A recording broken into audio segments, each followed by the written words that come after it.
성경 봉독하도록 하겠습니다. 성경 말씀은 요한계시록 21장 9절부터 16절 말씀이 되겠습니다. 요한계시록 21장 9절부터 16절 말씀입니다. 제가 읽도록 하겠습니다. 일곱 대접을 가지고 마지막 일곱 재앙을 담은 일곱 천사 중 하나가 나와서 내게 말하여 이르되 이리 오라.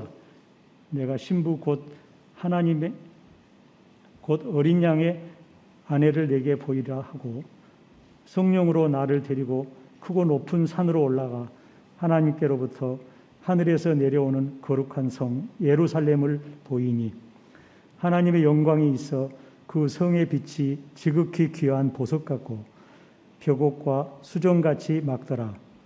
크고 높은 성곽이 있고 12문이 있는데 문에 12천사가 있고 그 문들 위에 이름을 썼으니 이스라엘 자손 12지파의 이름이리라. 동쪽에는 세 문, 북쪽에 세 문, 남쪽에 세 문, 서쪽에 세 문이니라. 그 성의 성곽에는 12기초석이 있고 그 위에 어린 양의 12사도의 12 이름이 있더라. 내게 말하는 자가 그 성과 그 문들과 성을 측량하려고 금 갈대자를 가졌더라. 그 성은 네모가 반듯하여 길이와 넓이가 같은지라. 그 갈대자로 그 성을 측량하니 12,000 스다디온이요 길이와 넓이가 높이가 같더라. 아멘. 예, 감사합니다. 정말 새가족 환영 예배에 오신 여러분 환영하고 우리 새가족분들을 환영합니다. 이 시간에는 우리의 소망 새 예루살렘이라는 제목으로 말씀을 살펴보고자 합니다. 여러분은 어떤 소망을 갖고 살고 계십니까? 소망은 강력한 것입니다. 아무리 오늘을 사는 것이 힘들어도 소망이 있는 사람은 그 힘든 것을 감수하고 참아내고 오히려 그 힘든 것을 즐거워하기까지 하죠. 어떻게 그렇게 할 수 있냐면 그 앞에 소망이 있기 때문입니다. 그 소망이 있기 때문에 내가 지금 힘들지만 그것을 이겨내서 그 소망을 향해서 한 걸음 다가갔다는 마음으로 그렇게 할 수 있는 것입니다. 가령 어떤 학생이 나는 서울대에 가야지, 서울대학에 가야지 이런 소망을 가졌다고 해봅시다. 요새 보니까 그렇게 소망을 갖는 사람이 별로 없는 것 같은데 근데 하여튼 내가 소망을 딱 가져요. 나는 서울대학에 가야 되겠다. 그러면 힘든 공부를 어떻게 하냐면 즐겁게 합니다. 우리 모든 부모님들의 소망이죠. 우리 자식이 좀 그렇게 했으면 좋겠다. 또 사회 초년생인 직장인이 내가 돈 1억을 모아야 되겠다 이렇게 생각을 하면은 이 목표를 갖고 소망을 가지면 1억을 모을 때까지 힘든 직장 일을 열심히 하고요. 거기서 더해서 배달 일까지 하거나 이렇게 2잡, 3잡 이렇게까지 마다하지 않죠. 고생을 마다하지 않는 것입니다. 내 집 마련이 소망인 사람, 자녀의 성공이 소망인 사람, 이런 소망들은 강력해서 지금 내가 이렇게 당면에 있는 내가 지금 겪고 있는 고통을 이겨내게 하는 거죠. 이런 소망 중에서도 가장 강력한 소망은 그림으로 보여주는 소망이에요. 딱 그림으로 사진처럼 보여주는 소망입니다. 어떤 사람이 하와이에 여행을 가고 싶다고 해봅시다. 그래서 하와이에 여행을 가고 싶은데 뭐 어떻게 하면 갈 수 있냐면 가고 싶은 하와이 장소의 사진을 딱 크게 뽑아가지고 벽에다가 딱 붙여놓으면 갈 수 있습니다. 그러면 그걸 볼 때마다 나는 하와이에 가야지, 나는 하와이에 갈 거야, 나는 저기에 갈 거야 이렇게 소망이 점점 더 선명해집니다. 사진으로 뽑아서 붙여놓으면 돼요. 그렇게 선명한 소망을 가지고 있으면 그런 소망은 이루어집니다. 왜냐하면 계속 마음에 동력을 삼고 그것을 바라보고 있기 때문에 그래요. 여러분 그런 경험을 많이 하셨을 줄 압니다. 소망이 이렇게 강력하기 때문에 하나님도 우리가 소망 갖기를 원하십니다. 하나님은 우리로 하여금 우리가 소망 갖는 것을 원하십니다. 그래서 우리에게 소망을 주셨는데 어떤 소망을 주셨냐면 마치 사진으로 보는 것과 같은 그런 소망을 주셨습니다. 그 사진이 바로 오늘 본문의 내용입니다. 성경 중에서 특별히 요한계시록에 갖가지 사진으로 보여주는 것 같은, 어떻게 보면 동영상을 보여주는 것 같은 그런 이미지가 많이 나오죠. 그렇게 이미지가 많이 나오는 것은 우리로 하여금 선명하게 뭔가를 보여주시기 위함입니다. 우리가 보기를 원하시는 거예요. 하나님께서 보여주시기를 원하시는 것은 두 가지입니다. 우리가 보고 어떤 소망을 갖기를 원하시는데 두 가지를 보여주기를 원하세요. 첫 번째는 뭐냐면 유혹에 빠졌을 때, 시험 당하고 유혹에 빠졌을 때 당하는 무서운 심판, 그거를 보여주시는 거예요. 그러니까 그거를 보여주시는 이유, 그런 그림을 보여주시는 이유는 뭐예요? 시험에 들지 말고 유혹에 빠지지 말고 타협하지 말라는 거죠. 이게 하나예요. 다른 하나는 뭐냐면 두 번째는 유혹을 물리치고 어린 양을 따랐을 때 받을 영광스러운 상급, 그 그림, 그 이미지를 보여주는 거예요. 그래서 이 두 가지 중에서 어린 양 예수 그리스도를 끝까지 따르면 어떻게 되는가, 우리가 어떻게 되는가, 어떤 그림처럼 되는가, 이것이 오늘 본문에 나와 있는 거죠. 이제 오늘 본문을 좀 살펴보시면, 오늘 본문을 보시면 일곱 대접을 가지고 마지막 일곱 재앙을 담은 일곱 천사 중 하나가 나와서 내게 말하였다 그러죠. 요한계시록에요, 이렇게 숫자가 계속 나옵니다. 근데 요한계시록의 이 숫자는 어떤 상징이에요. 그러니까 이 숫자가 진짜 뭐 일곱 대접, 일곱 재앙, 그다음에 일곱 천사, 이렇게 어떤 숫자가 그 수의 정확한 어떤 문자적인 그러한 것이 아니라 상징입니다. 그러니까 일곱을 가지고 뭔가 깨닫기를 원하는 거예요. 그래서 성경에서 일곱은 뭐냐면 하나님께서 행하시는 일이 완성되었다, 또는 어떤 주기가 완성되었다, 이런 뜻이에요. 그러니까 일곱 대접의 재앙이 끝났다, 하나님의 심판이 완성되었다, 이런 거예요. 그렇게 일곱 천사 중 하나가 요한에게 와서 말합니다. 이리 오라, 내가 신부 곧 어린 양의 아내를 보이리라 합니다. 아까 소망했을 때 소망은 어떻게 하면 더 강력하다고 했죠? 보여주면 더 강력하다고 했죠. 하나님께서 지금 보여주기를 원하시는 거예요. 마치 사진이나 영화로 찍은 어떤 장면처럼 보여준다라고 하십니다. 요한에게 보여주시는 이유는 뭐냐면 그것을 보고 우리가 그것을 소망으로 삼도록 하기 위함입니다. 어떤 장면을 보여주시려고 하시죠? 어떤 장면이죠? 신부가 나오는 장면을 보여주시기로 원해요. 신부. 그런데 누구의 신부냐 했을 때 누구의 신부라고 하죠? 어린 양의 신부라고 합니다. 어린 양의 신부를 보여주는데 그 어린 양의 신부는 무엇이냐 했을 때 다름 아닌 하나님께로부터 하늘에서 내려오는 거룩한 성 예루살렘입니다. 그러니까 신부를 보여주는데, 어린 양의 신부를 보여주는데 그 신부가 무엇이냐? 하나님께로부터 하늘로부터 내려오는 거룩한 성 예루살렘이 신부라 그러는 거예요. 우리는 보통 예수님의 신부 하면은요, 개인을 생각하는 경우가 많습니다. 개인으로서 나를 생각하는 거예요. 나는 예수님의 신부로 준비되고 있는가, 이렇게 생각하는 거죠.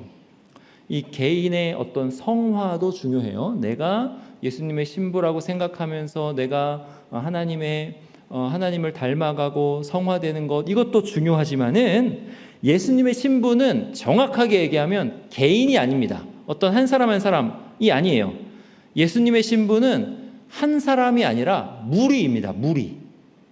그리고 어떤 무리냐면 어린 양에게 속한 무리예요. 그러면 아까 지금 어디까지 왔냐면 그림을 보여주기를 원하시는데 신부를 보여주시는 거예요. 근데 그 신부가 거룩한 성 예루살렘입니다. 근데 그 예루살렘은 무엇을 뜻하느냐? 신부인데 어떤 무리를 뜻한다는 거예요. 요한계시록 14장 볼까요? 요한계시록 14장 보시면은 1절부터 이렇게 말씀합니다. 또 내가 보니 보라, 어린 양이 시온산에 섰고 그와 함께 14만 4천이 서 있는데 그들의 이마에는 어린 양의 이름과 그 아버지의 이름을 쓴 것이 있더라. 내가 하늘에서 나는 소리를 들으니 많은 물소리와도 같고 큰 우레소리와도 같은데 내가 들은 소리는 검은 고 타는 자들이 그 검은 고를 타는 것 같더라. 그들이 보좌 앞과 네 생물과 장로들 앞에서 새 노래를 부르니 땅에서 속량함을 받은 14만 4천 밖에는 능히 이 노래를 배울 자가 없더라. 이 사람들은 여자와 더불어 더럽히지 아니하고 순결한 자라. 어린 양이 어디로 인도하든지 따라가는 자며 사람 가운데서 속량함을 받아 처음 익은 열매로 하나님과 어린 양에게 속한 자들이니 그 입에 거짓말이 없고 흠이 없는 자들이더라 말씀합니다. 이 계시록을 볼 때는 항상 이게 성경이 아닌 것처럼 보는데요. 계시록은 엄연히 성경 말씀이고 성경 전체의 말씀이 계시록 안에 잘 녹아 들어가 있습니다. 4절에 어린 양이 어디로 인도하든지 따라가는 자들 이렇게 나오죠. 어린 양 하면 뭘 생각하셔야 되냐면 출애굽의 유월절 어린 양을 생각하시면 돼요. 십자가에 달려 어린 양으로 피를 흘려 죽으신 예수 그리스도인 거죠. 그러면 어린 양을 따라가는 자들이라고 했을 때는 예수 그리스도의 십자가, 자기 십자가를 지고 자기를 부인하고 예수님께서 인도하시면 따라가는 자들 이렇게 되는 거예요. 그리고 사람 가운데서 속량함을 받아서 이 속량함도 출애굽할 때 유월절 어린 양의 속량이죠. 장자는 다 죽어야 되는데 어린 양이라는 값을 내주고 속량을 받은 거예요. 구원을 받은 거예요. 그리고 하나님과 어린 양에게 속한 자들, 그리고 흠이 없는 자들이라고 해요. 흠이 없다는 것은 레위기에 부정하지 않다, 정결하다, 거룩하다라는 거예요. 하나님께 나아가는 사람, 또 하나님께 나아가고 하나님이 함께 계시려면 흠이 없어야 돼요. 뭐 도덕적으로 순결하다 이런 차원이 아닙니다. 그러니까 정결하게 되어서 흠이 없어야 돼요. 그러니까 이런 거예요. 근데 여기서는 중요하게 볼 것이 뭐냐면 그들이 몇 명이라고 그래요? 14만 4천 명이다 그래요. 14만 4천 명. 아까 요한계시록에서 숫자는 뭘 얘기한다고요? 상징을, 어떤 것을 의미하고 상징한다고 그랬습니다. 14만 4천은 어떤 이단들에서 말하는 것처럼 진짜 14만 4천 명이 아니에요. 14만 4천 명이 아닙니다. 이 14만 4천은요 어떤 수냐면 12 곱하기 12에다가 1000을 곱한 수입니다. 12 곱하기 12에 1000을 곱한 거예요. 그럼 여러분 12를 한번 생각해 보세요. 성경을 여러분들이 잘 아니까 12 하면 뭐가 생각나요? 첫 번째로 12지파 생각나죠. 두 번째로는 12사도 생각나죠. 그럼 12에서 요한계시록에서 의미하는 바는 뭐냐면 하나님의 백성을 의미하는 거예요. 그러니까 12이 나오면 이거는 하나님의 백성의 수를 상징하는구나 이렇게 생각하시면 돼요. 12지파, 12사도. 그런데 이 12 곱하기 12이에요. 12지파는 하나님께서 택하신 백성을 뜻하고요. 12사도는 12사도의 가르침을 받은 백성을 뜻해요. 우리죠. 하나님의 백성 상징하는데 12 곱하기 12이라고 그랬죠. 12 곱하기 12. 수학을 좀 잘 하시는 분은 12 곱하기 12 하면 도형 하나가 딱 떠올라야 돼요. 무슨 도형이 떠올라요? 정사각형이 떠올라야 돼요. 그죠? 12 가로 12 세로 정사각형이 딱 떠올라야 됩니다. 정사각형은 뭘 뜻하냐면 딱 알맞은 상태를 뜻해요. 더도 말고 덜도 말고 정확하게 딱 알맞은 상태가 정사각형입니다. 하나님 백성이 딱 알맞게 하나님께서 택하신 모든 자가 하나님의 무한하신 지혜로 딱 그 수다, 딱 알맞은 수다라는 거예요. 하나님께서 딱 알맞게 택하셨다. 그게 12 곱하기 12이에요. 거기에다가 몇을 곱했어요? 1000을 곱했습니다. 이건 뭐냐면 하나님께서 딱 알맞게 택하신 자들이 많다는 거예요. 1000은 많다는 것을 상징해요. 하나님께서 딱 알맞게 택하셨는데 그들의 수가 어떠하냐? 셀 수 없이 많다는 거예요. 이게 14만 4천의 의미입니다. 14만 4천 명이 아니에요. 열둘 곱하기 열둘에서 하나님의 백성이 딱 알맞게 하나님의 무한하신 지혜 안에서 선택되고 이렇게 교회로 나오는데 그 수가 굉장히 많다 이거예요. 요한계시록 7장에 이렇게 나옵니다. 7장의 9절에 이 일 후에 내가 보니 각 나라와 족속과 백성과 방언에서 아무도 능히 셀 수 없는 큰 무리가 나와 흰옷을 입고 손에 종려가지를 들고 보좌 앞과 어린 양 앞에 서서 큰 소리로 하나님과 어린 양을 찬양하는 무리가 나오는데 14만 4천 명이다 이렇게 제한된 수가 아니라 뭐라 그래요? 아무도 능히 셀 수 없는 큰 무리다 그러죠. 아브라함에게 약속하실 때 바다의 모래처럼 셀 수 없는 자손을 주겠다 하셨잖아요. 그거예요. 14만 4천이 뜻하는 것은 뭐냐면 하나님께서 하나님 백성을 택하셨는데 셀 수 없이 많은 무리로 택하셨다 이런 뜻입니다. 하나님께서 택하신 딱 알맞는 백성이에요. 그러면 이 14만 4천으로 상징되는 아무도 셀 수 없는 하나님께서 택하신 백성들, 그들이 바로 교회인 거예요. 교회. 이 교회가 어린 양에게 속하는 자들, 어린 양을 따르는 자들, 어린 양의 신부이죠. 그러니까 나 개인이 아니라 무리인 거예요. 어떤 무리냐? 교회인 거예요. 예수님의 신부는 교회인 것입니다. 그리고 하나님께서 택하셔서 어린 양에게 속한 무리, 그 교회는 어떤 교회냐면 이렇게 보이는 화성교회가 아니라, 보이는 화성교회도 교회로서 있지만 구분해서 보면 보이는 이런 교회가 아니라 천상의 교회, 보편교회, 그들이 바로 어린 양의 신부다라는 거예요. 지금 눈에 보이는 우리는 예수님을 믿는다고 신앙을 고백하고 세례를 받고 이렇게 해가지고 우리는 예수님을 믿는 무리로 보이지만은 이 중에 가라지가 있을 수 있는 거죠. 그러니까 이게 아니라 완전한 천상의 교회, 그들이 바로 어린 양의 신부다. 그리고 그게 뭐냐면 하나님께로부터 하늘로부터 내려오는 거룩한 성 예루살렘인 것입니다. 이거를 하나님이 보여주시는 거예요. 이렇게 딱 보여주시는 거예요. 그러면 하늘로부터 내려오는 거룩한 성 예루살렘이 교회, 이게 우리의 소망인데 이 교회인 것에 대해서 좀 더 살펴보겠습니다. 이 예루살렘 성을 잘 보시면은요, 숫자가 계속 반복돼서 나오는데 어떤 수가 반복돼서 나오냐면 12이 계속 나와요. 12. 12절에 보니까 성곽은 크고 높은데 문이 몇 개예요? 12개죠. 문이 12개. 자, 문이 12이라는 것을 보시면 하나님의 백성을 상징하는 그 12이라는 숫자만큼의 문이 있구나 이렇게 떠오르셔야 돼요.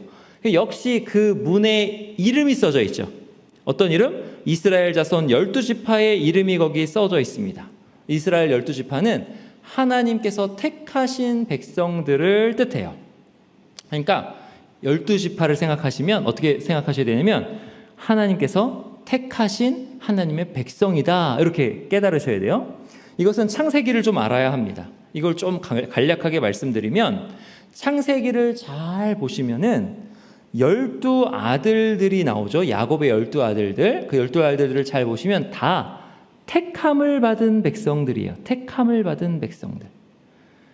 근데 12은 다 택함을 받았는데 그 윗대에 가면 어떻게 돼요? 윗대 야곱과 에서잖아요. 야곱과 에서에서 야곱은 택함 받았고 에서는 어떻게 됐어요? 버림받았습니다. 그 위를 가봐요. 이삭과 이스마엘은 버림받았죠.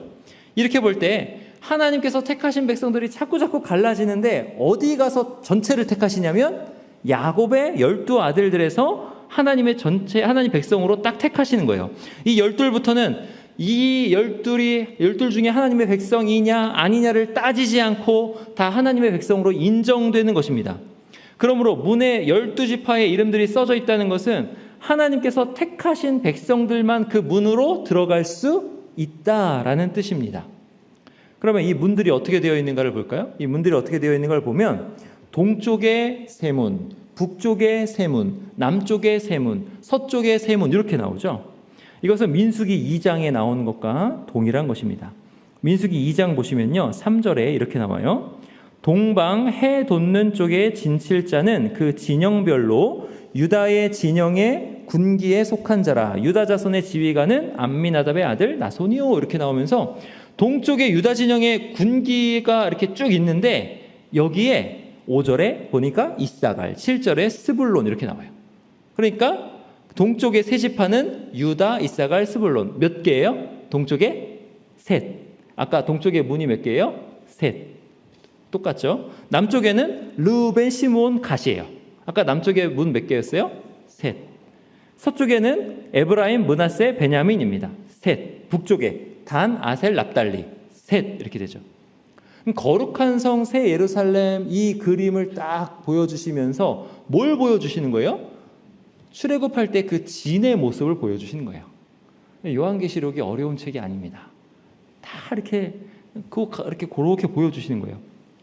그리고 그 진영 중앙에는 뭐가 있어요? 성막이 있고 하나님이 거기에 거하시죠. 거룩한 성 새 예루살렘에도 똑같지 않습니까? 그럼 하늘로부터 내려오는 예루살렘은 그것을 반영하고 있어요. 교회다 이렇게 되는 거죠. 또 12이라는 숫자가 계속 등장하는데 14절에 보니까 그 기초석이 몇 개예요? 또 12개입니다. 12개예요. 그 기초석 위에도 이름이 새겨져 있는데 이번에는 누구의 이름이 새겨져 있어요? 어린 양의 12사도의 이름이 새겨져 있습니다. 앞에는 12문에는 12지파, 이번에 기초석에는 12사도의 이름이 새겨져 있어요. 여기 기초석이라 하는 것이 아주 의미심장합니다. 기초석이라 이거예요. 그럼 교회의 기초석은 뭐냐? 이렇게 되는 거죠. 마태복음 16장 18절에 보시면 이렇게 나와요. 또 내가 네게 이르노니 너는 베드로라. 내가 이 반석 위에 내 교회를 세우리니 음부의 권세가 이기지 못하리라. 반석 나오죠. 반석. 교회의 기초석, 반석. 이 반석이 뭐냐 했을 때는요, 교회마다 다 다르게 해석합니다. 장로교회, 회중교회, 로마카톨릭교회, 이 반석을 다 다르게 해석해요. 근데 가장 성경적이다라고 하는 해석, 우리 장로교회가 받는 가장 성경적이다 하는 해석은 뭐냐면, 예수님께서 12사도들에게 주신 복음 진리가 바로 그 반석이다 이거예요. 다시요, 반석은 뭐냐 했을 때 예수님께서 베드로가 대표고요, 12사도에게 주신 복음 진리가 그 반석이다 이거예요.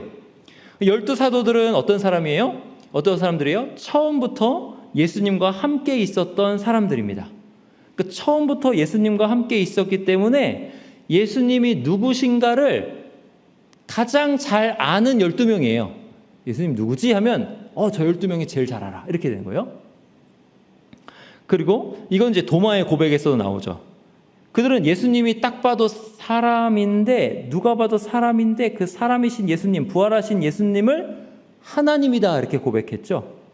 그들은 예수님의 부활을 경험하면서 예수님이 하나님이신 것을 알아본 사람들이에요. 12사도들.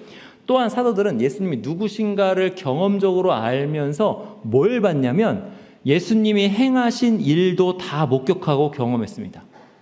갖가지 기적 행하심을 보고 경험하면서 그 기적이 다 구약 성경에 나오는 기적들을 다 이렇게 이루시는 걸 보면서 이분이 구약 성경에서 약속하신 그 메시아가 맞구나, 이걸 깨달은 거예요.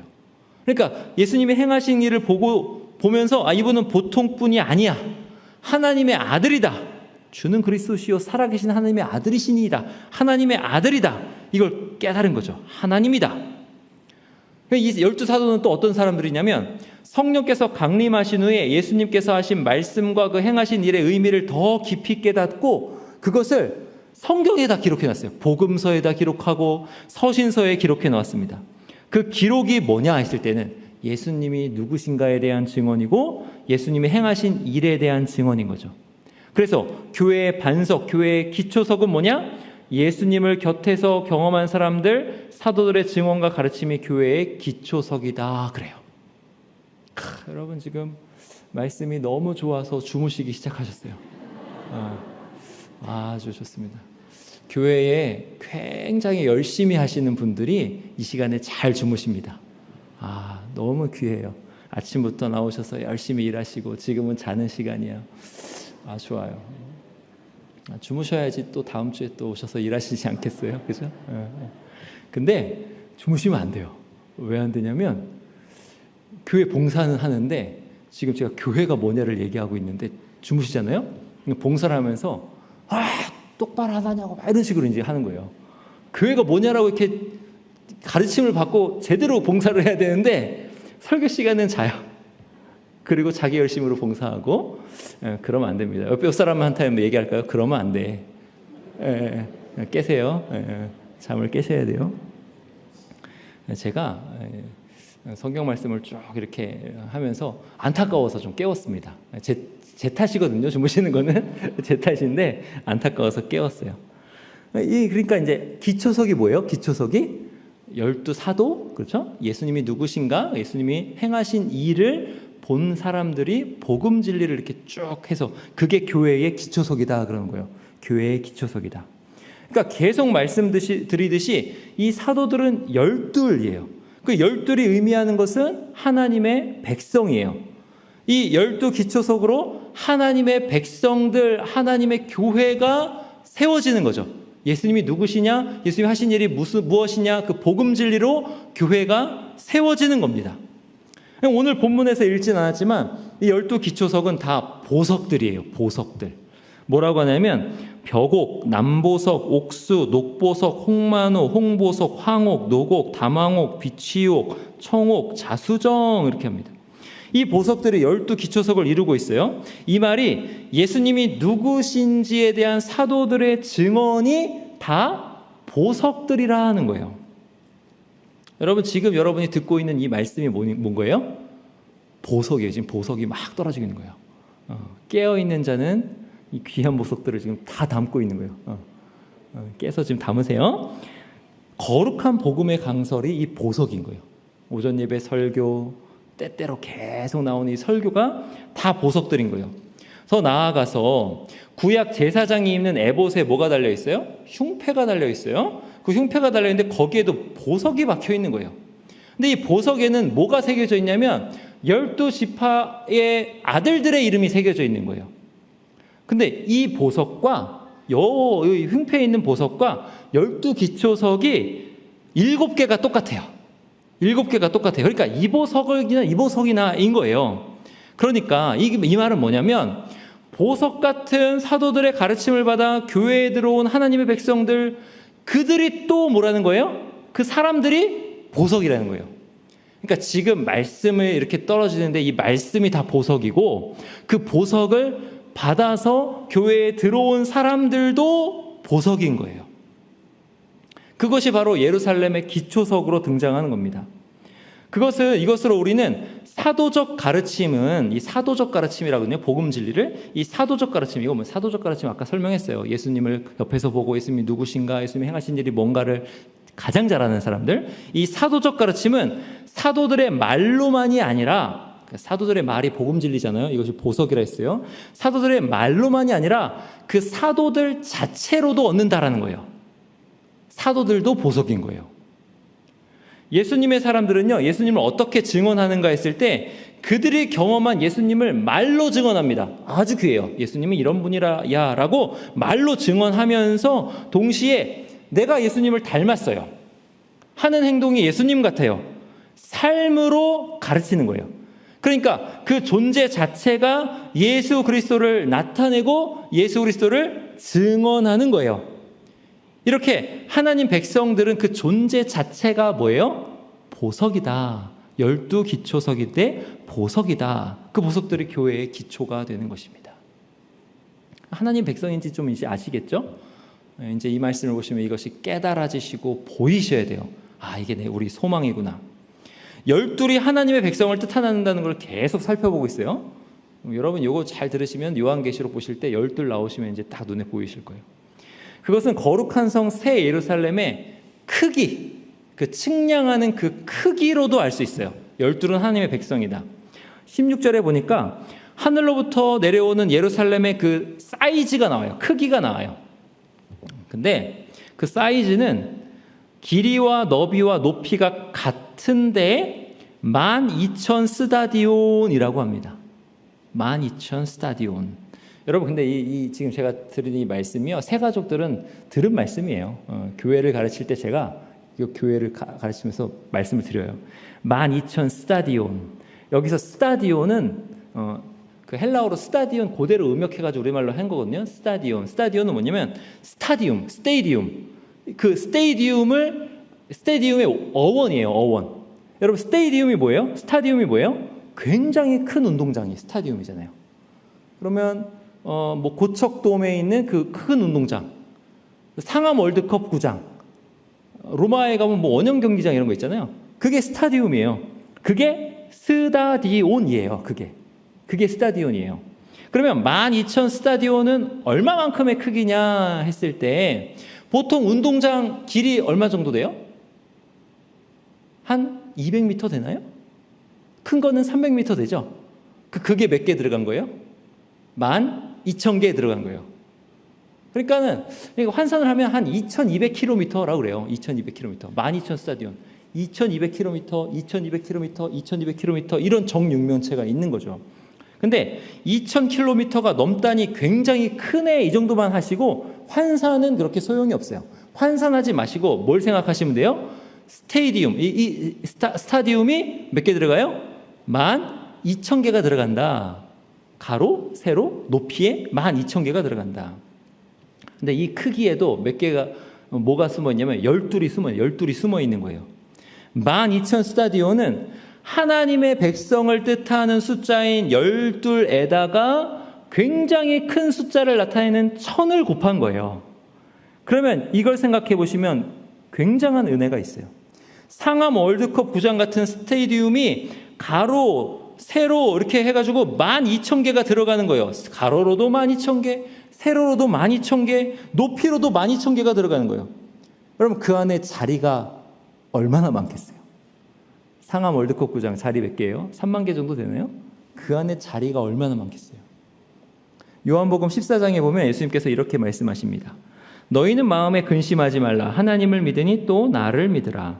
내 아버지 집에 거할 곳이 많도다. 그렇지 않으면 너희에게 일렀으리라. 내가 너희를 위하여 거처를 예비하러 가노니 가서 너희를 위하여 거처를 예비하면 내가 다시 와서 너희를 내게로 영접하여 나 있는 곳에 너희도 있게 하리라. 내 아버지 집에 거할 곳이 많도다. 말씀하는 많도다. 요한계시록 오늘 본문은 그렇게 거할 곳이 많은데 얼마나 많은가? 스테디움 12,000개의 세제곱만큼 많다는 거예요. 스타디움 하나에도 3만 좌석이 들어가는데 그런 스타디움이 12,000개 곱하기 12,000개 곱하기 12,000개가 있을 정도로 자리가 많다. 거할 곳이 많다. 하나님 백성을 뜻한다 그랬어요.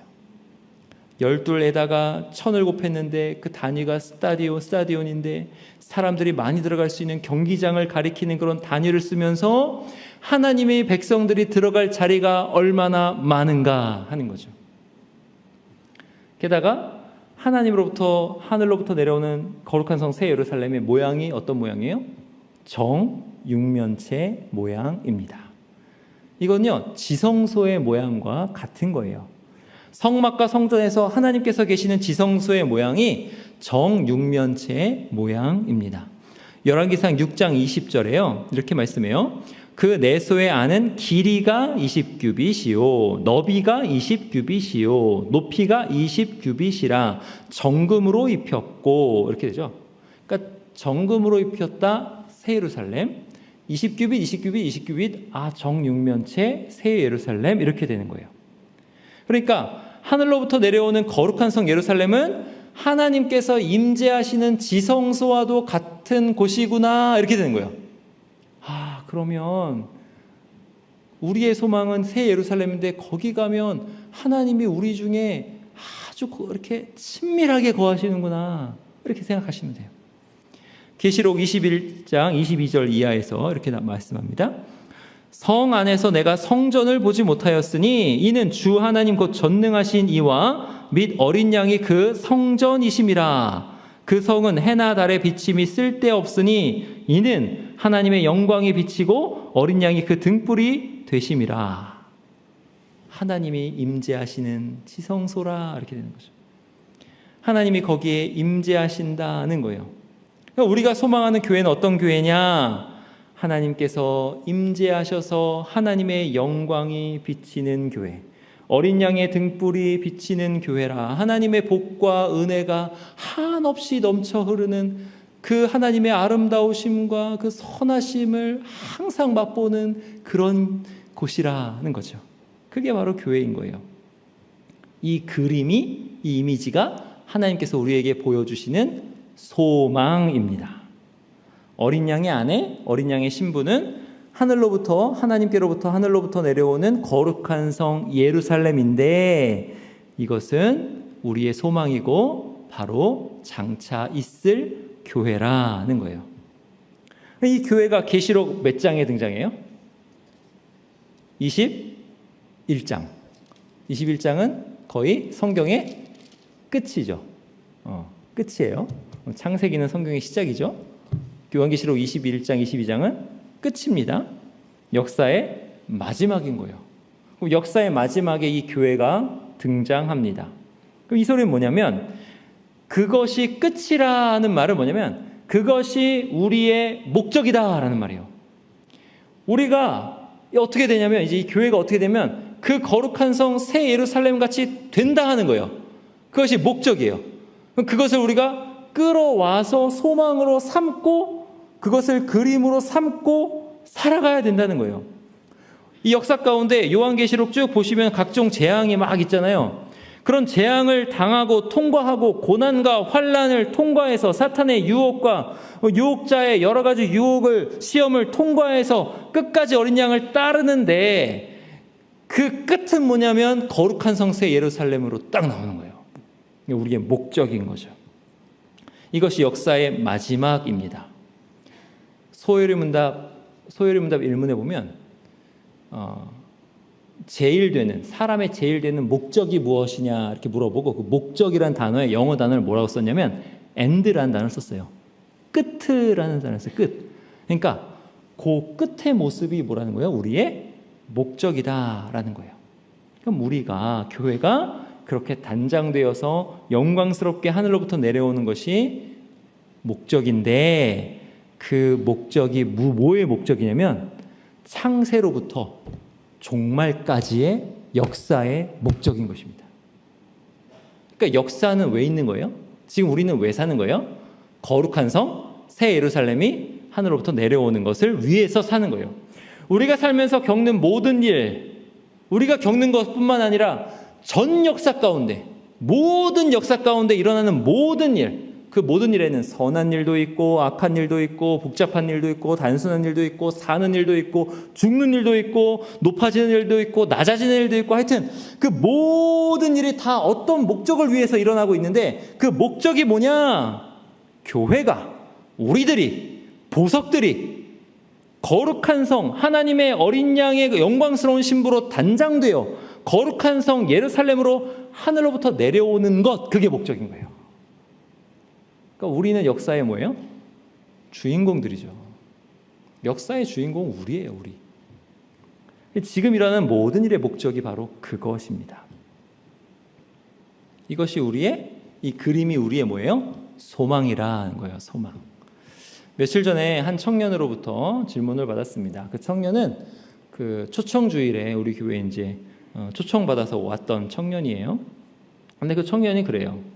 교회를 딱 와보니까 교회의 방송 장비, 영상 장비, 이걸 딱 보니까 비싼 거거든요. 굉장히 비싼 거예요. 수억 원을 호가하는 그런 것 같은데, 저한테 질문하더라고요. 자기가 교회 가고 싶은데 거기서 정이 딱 떨어진 거예요. 아니, 교회가 왜 그렇게 교회를, 물건들에 돈을 쓰고 교세를 불리는 데만 막 돈을 쓰고 헌금 걷는 데만 이렇게 돈을 씁니까? 이렇게 물어보는 거예요. 그러면서 뭐라 하냐면 전도도 해야 되고 힘든 선교사님들 좀 도와야 되고 선교도 해야 되고 전도도 해야 되고 어려운 분들 좀 도와줘야 되고 그래야 되는데, 그것 때문에 이제 교회 나오기 힘든 거죠. 저한테 딱 물어보는 거예요.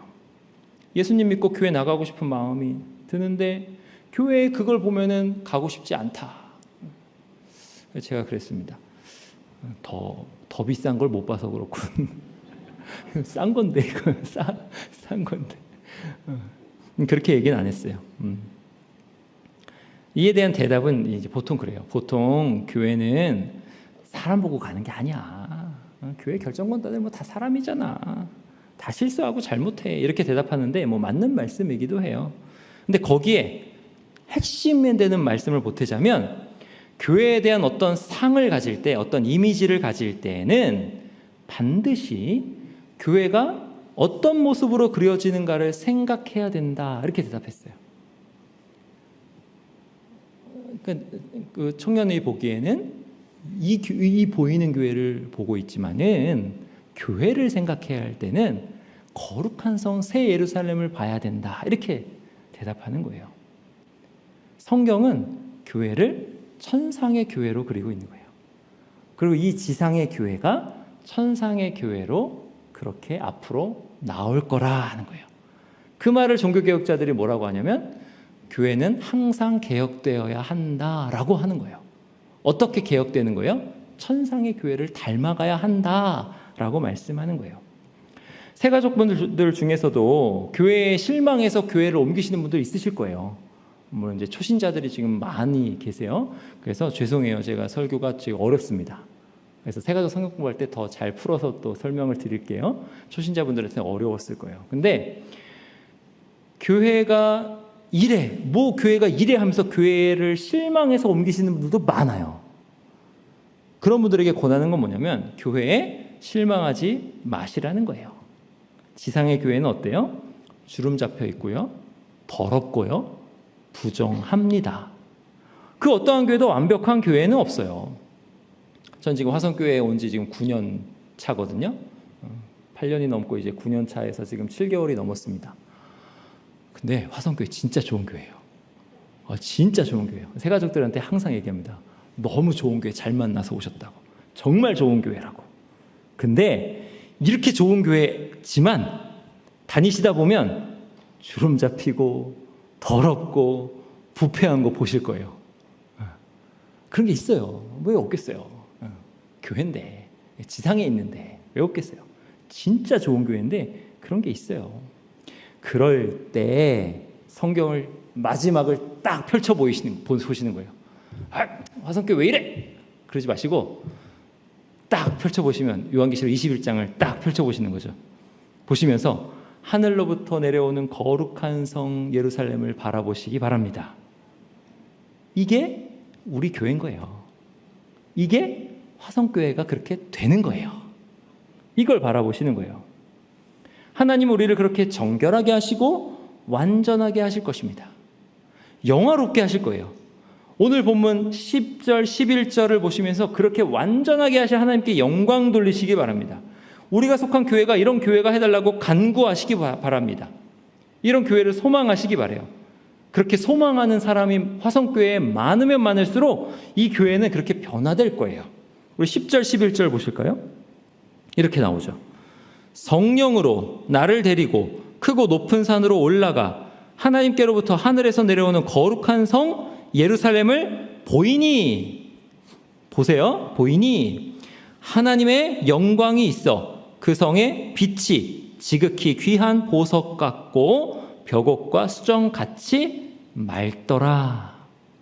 하나님께서 우리를 그렇게 만드실 것입니다. 하나님의 영광이 있어 그 성의 빛이 지극히 귀한 보석 같고 벽옥과 수정같이 맑은 교회로 우리를 만드실 하나님을 찬양합니다. 그 교회를 소망하시고 그렇게 화성교회에 잘 적응하셔서 열심히 믿음 생활하시는 저와 여러분 되시기 바랍니다. 기도하시겠습니다.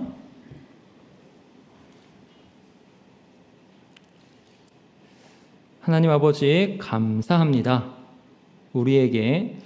우리가 소망을 갖고 살기를 원하시는 하나님, 우리에게 소망을 보여주셨는데 이 소망을 우리가 잘 보고 이것이 이 그림이 의미하는 바를 잘 깨달아서 그것을 소망 삼고 살아갈 수 있도록 인도하여 주시옵소서.